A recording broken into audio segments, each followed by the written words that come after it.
দুর্গাপূজা থেকে আরম্ভ করে ছট জগদ্ধাত্রী পূজা সব পেরিয়ে গেল, সব পার হয়ে গেছে, কিন্তু কাপড় জামা যেমনকার তেমনিই আছে, গুছাগুছি আর হয়নি।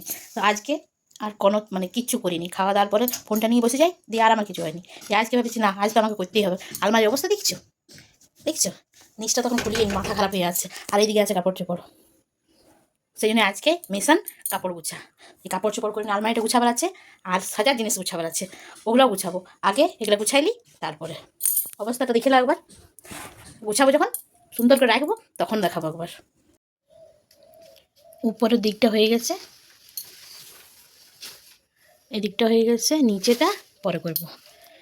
শাড়িটা হলো এগুলা ভালো শাড়ি, আর এগুলা হালকা ফুলকা। এই উপরের তাক দুটো হয়ে গেছে, এরপর নিচেটা আছে, নিচে আছে কুর্তি, ব্লাউজ ট্লাউজ, তারপরে ওই নাইটি ফাইটি সব আছে।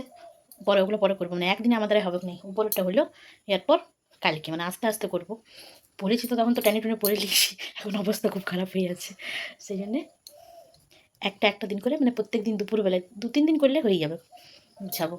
তারপর নিচেরগুলো আছে ছেলেদের, মেয়ের, ওর বাবার, সবার আছে। আগে আমারটা করে নিই, আমার চেয়ারে জমা হয়ে গেছিলো কাপড় চোপড় নিয়ে।